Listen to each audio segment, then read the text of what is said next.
Detectives hunting a sex attacker say they've had more than 60 calls following a television appeal last night.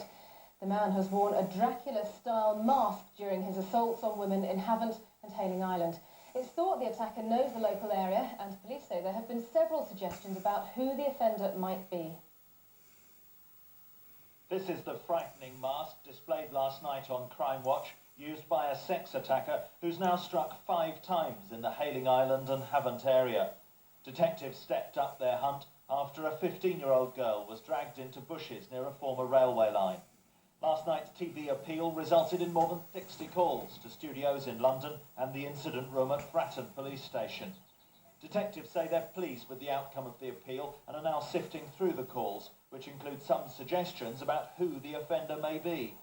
They already have an e-fit and DNA information, which could be used to quickly eliminate suspects. However, they are no nearer, they say, to finding the supplier of the mask used in an attack on a 51-year-old woman in February, and are still keen to hear from anyone who's seen a similar one on sale. Peter Henley for Meridian News. A massive shake-up in the National Health Service being announced today will have far-reaching effects here in the south. Details are due to be revealed in Parliament this afternoon. It's all part of the Prime Minister's commitment to put patient care at the heart of the NHS. Nurses from the Philippines at the Royal Hampshire County Hospital in Winchester. They're the latest recruits brought in from abroad to ease a staffing crisis in the NHS. Today, the government will announce plans to recruit doctors as well as nurses from all over the world. It's just part of a wide-ranging reform plan, but patients groups are cautious. It will take time, and should have been done much earlier, and we would have seen the benefits much earlier. But it must be something that can be substantiated in the longer term, not just a quick fix to make us all smile for the next 6 months. Another key feature of the NHS plan is a pledge that patients who have their operations cancelled will be guaranteed surgery within 28 days, paving the way for more operations to be carried out in private hospitals when the NHS is under pressure. The government will also unveil plans to help the elderly, something that is welcomed on the Isle of Wight. I think one of the most important things that we must do on the Isle of Wight is work in partnership with our colleagues in both social services and in the GP practices. And working together, I think we can provide a network of services for elderly people. Ministers say this will be the biggest shake-up of the NHS since it was founded in 1948. But patients groups say only time will tell how significant today's announcement really is. Holly Lewis for Meridian News. A man is due in court in Weymouth accused of killing a 51-year-old man. Frank Ciala died in hospital after he was attacked. Police say he had multiple stab wounds. He'd been found badly injured at his flat in George Street at Weymouth. The latest mine hunter built by Vosper Thornycroft in Southampton has been officially handed over to the Royal Navy.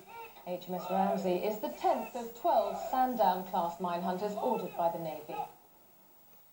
Thieves who used stolen cars to rip a cash machine from a shop are being hunted by police in Hampshire. The front of Cost Cutters at Clanfield was wrecked in what police call a well-planned attack. On the 4th day of the Farnborough Air Show, it's been revealed that the Americans are planning an event which could threaten its international prestige. Plans have been unveiled to stage a 3-week display in the US. It would dwarf the Hampshire event. The world's largest air show is held in Hampshire for 1 week every 2 years. It attracts huge interest and big money. But an American consortium has announced plans for an even bigger show in Virginia in 2003. It'll last 3 times as long, and the tented area will potentially be 4 times as large. Money raised will go towards a time capsule to preserve historic aircraft. We want to make sure that certain things are here for 2103. For example, 100 years from now, although a 747 is kind of commonplace today, we want to make sure there is one here 100 years from now, and there are people preserving them. But while Farnborough won't be running that year, the Paris Air Show is being held just 2 months later. Competition, it seems, is hotting up. We collaborate with our other major shows, but we also compete. And if we have some good ideas on how to run a show, well, then we exchange them. But yes, we are definitely competitors. The American show marks the 100th anniversary of the first powered manned-controlled flight. It may also mark the birthplace of the American Air Show. Gavin Gray in Farnborough for Meridian News. Now, millions of people suffer the misery of hay fever during the summer months, but relief could soon be in sight.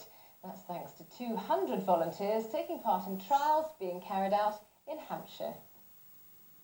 Relaxing in the garden should be a highlight of the summer, but for hay fever sufferers like Cliff Mogg, it can be a nightmare. The number of people with this allergy has doubled in the past 25 years in the UK alone. It now stands at 15% of the population. When it starts, it makes my eyes irritate, my nose run, and then after about a couple of weeks it turns to asthma, and that's really crippling. It makes what should be sort of one of the better times of the year, the summer, quite miserable for a few weeks. Help could soon be at hand, however, thanks to a group of doctors from the University of Southampton and North Hampshire Hospital.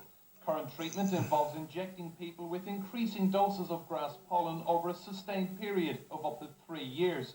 The new treatment combines an enzyme found in the body with the pollen.